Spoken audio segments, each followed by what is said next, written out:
Mr. Blanc, I know who you are. I read your profile in the New Yorker. I found it delightful. I just buried my 85-year-old father who committed suicide. Why are you here? Shh, it's the Film Flamers. Hey guys, I'm Chris. Hey everybody, I'm Robert, and we're the Film Flamers, and it's time for us to bring you December's Hot Take episode. That's right, we both went out and saw Knives Out. And I saw Knives Out just, I don't know, I left the theater about an hour at the time of this recording, about an hour ago. Okay. So it's insanely fresh in my brain. Okay. Very hot take for you. I saw it a couple days ago with the fam who flew in to see me for Thanksgiving.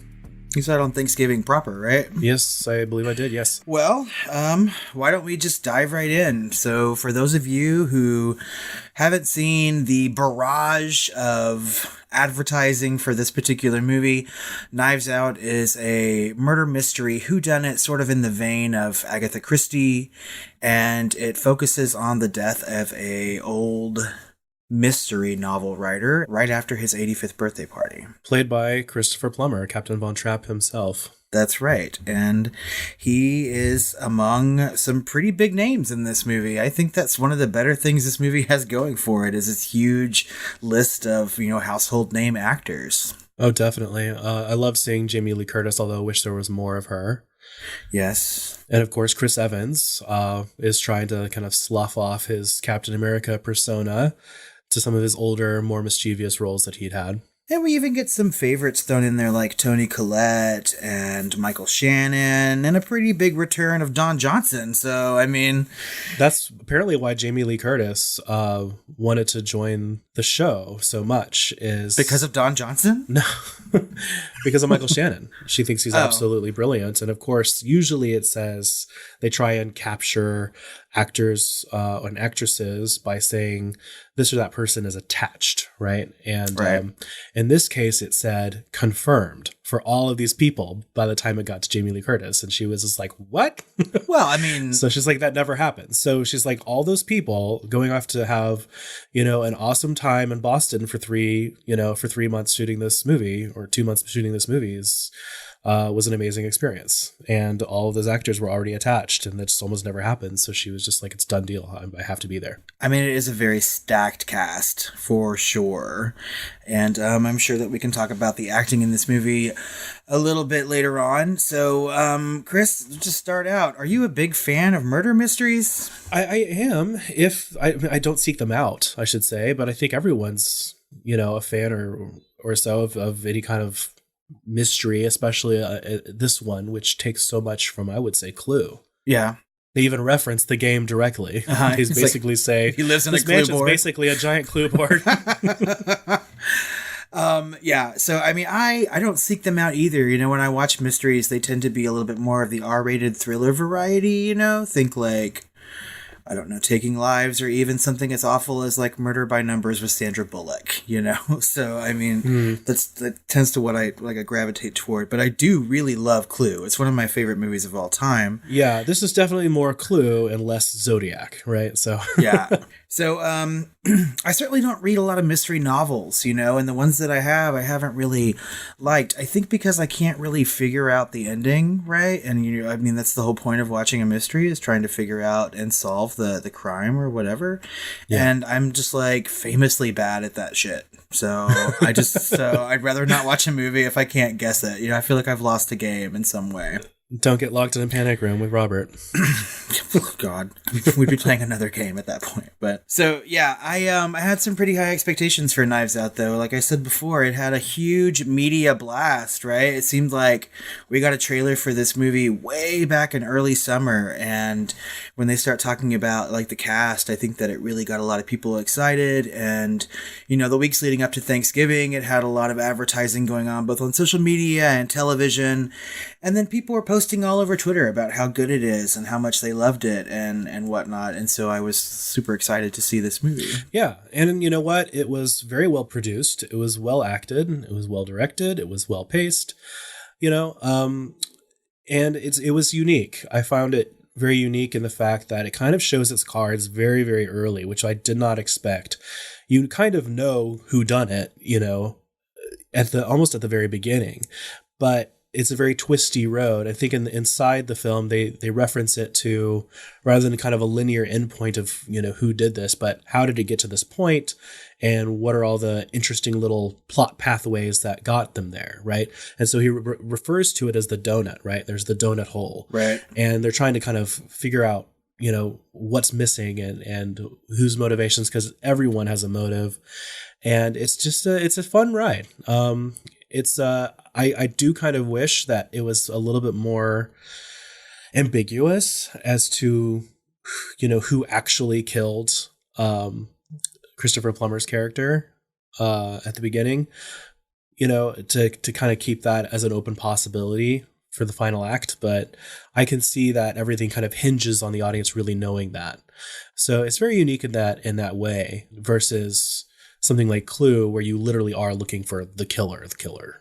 This is a little different than that. It's hard to explain without them having seen it. Right. And I don't want to give it away. And this is like one particular hot take or one particular episode of the Film Flamers that I feel very strongly about not spoiling the end of a movie. If you have a whodunit or a murder mystery, that's that. Yeah, the whole point of it is the mystery itself. Right. And so I would feel like a total dick if I just was like, when here's what happened. So. Also, if we tried to explain it, it would probably take us like 25 minutes and we probably wouldn't do a good job. Yeah, I think one of my favorite things about this movie is that fact alone. It has a really good premise and a very good script, right? I think it's very complicated, except that they make it seem so simple because of the storytelling. It was done really well. And I went in not having really high expectations because I have beef with Rian Johnson because I'm a stupid, dirty fanboy, but I put that aside and I watched the film and I really enjoyed it. Of course, you went in with much higher expectations, I think. Yeah, I mean, when you have a cast like that, and it looks Clue-esque from trailers, I think that my expectations were set at a very, very high bar. And I need to learn, as you've pointed out to me on other episodes, that I need to just lower my expectations just a little bit, because otherwise you might not enjoy the movie as much as you would if you went on some sort of blind watch, right? And I don't know. I mean, I thought it was a good movie. I just didn't think it was great. There's all this Oscar buzz for this. People keep talking Oscar or award season coming up, and I'm just like, oh, I don't see it. I don't see maybe writing a best original screenplay. Yeah, and it was pretty to look at. So, I mean, maybe some sort of cinematography or something like that. But I mean, I didn't think that there was any. I mean, there was some really good acting in this movie too, but I wouldn't call it award worthy. Well, it almost wasn't enough for any one actor to do, that was exactly, because there's such a huge ensemble. And that's it too. I was just like, I think some of the best acting happens in the first part of the movie when they're doing interviews with the I love that, yeah. detective. And I was just like, that was really the only time that a lot of these actors had to shine. And I thought they did a good job at that point. At the very first of the movie, I was like, okay, this is going to be great. But as the movie went on, I found myself getting a little bored. And oh, really? I think maybe a lot of that was something you've already said, is that, you sort of think that you have everything figured out right away because the movie sort of tells you. And I was just like, okay, so where's the mystery? Right. And it wasn't until that final act when, the mystery sort of picks itself back up and, the whole middle part is just some sort of investigation on something that seemed like a pointless investigation to begin with to me. Right. I really wish that they had made it a little bit more wacky too. I just wanted something more from this. They had an even tone, but it was almost too even. Mm-hmm. I wanted it to be a little bit more of a dark comedy or a little bit more wacky or this or that. He was playing the piano key whenever someone would lie. But they dropped that and they didn't do it again. And it's that could have been a really good, comedic cycle, to keep doing something. And that's just one example. There was a lot of opportunities for comedy that they just didn't really follow through on because they really wanted to play it straight as much as possible while still being amusing and a comedy in the lightest sense of the word. Yeah, I was really expecting to laugh out loud a whole lot more than I did. And I mean, I'm so glad you brought that up because that was on the list of things to talk about. While watching this movie, I kept thinking to myself, God, I wish this were funnier. I was just like, I was just like, if I were laughing more, I might feel a little bit more engaged, because the premise is funny and the characters are funny, as, you know, sort of one-dimensional or whatever as they are. You know, you have a whole greedy family traipsing around some big clue-board mansion, and I was just like, I really should be laughing my ass off right now.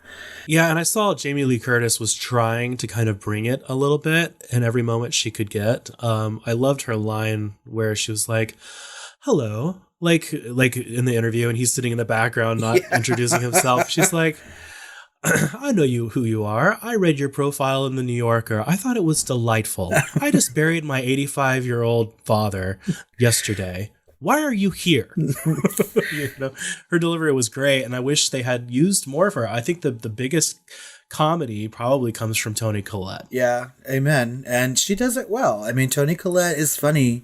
Chris Evans was great too, though, in those behind the scenes. He's so pretty, though. You know, I mean, like, it's just like, I don't really expect a lot of acting from him ever. And then when he delivers good acting, I'm like, oh, yeah, I forgot, you know, you're not just some pretty boy. You can actually do things. Oh, no, he's a heavy lifter. He can be. I mean, his work in Sunshine and Snowpiercer and a bunch of other movies outside of Marvel are great. And he's good in Marvel, too. So I really think my favorite performances in this movie came from Daniel Craig and Christopher Plummer. As very briefly as he was in the movie. Yeah, I really appreciated Daniel Craig's thick Southern accent. It was a little too thick, but he did a good job, you know. And Christopher Plummer, it's always great to see him. He's, you know, it's always fun to see him play because he's just a master at his craft. Mm-hmm. And even if it's the most subtle things, he can do it. And he can shift from utter seriousness to playfulness all in one beat, you know, and he has to do that. And he's probably the most important role to sell what's happening, you know, because it's so easy for the audience to turn against him, and they don't with what he does. And before he loses his life. So I don't know. I thought he especially did a great job, and he had the hardest job to do. Yeah. And one of the briefest to do.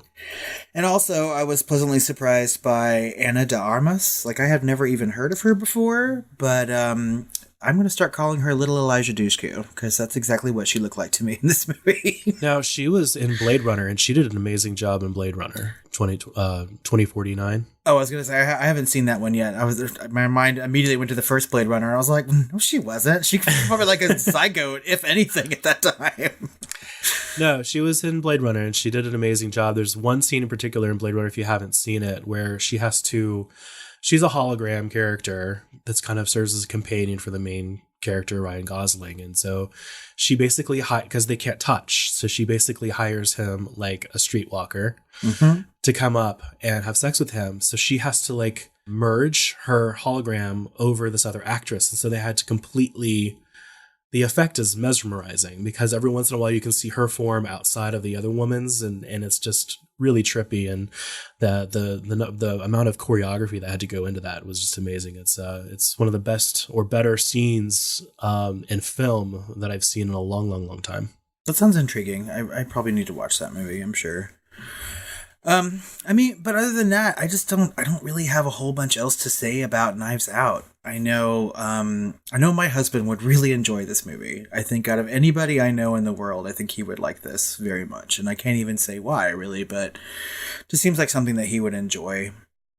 I just like we had said earlier, I wished it were funnier. I kind of wished it were R-rated, you know, maybe, but yeah, it is what it is. Yeah. And I think I ended up giving it a 3.5.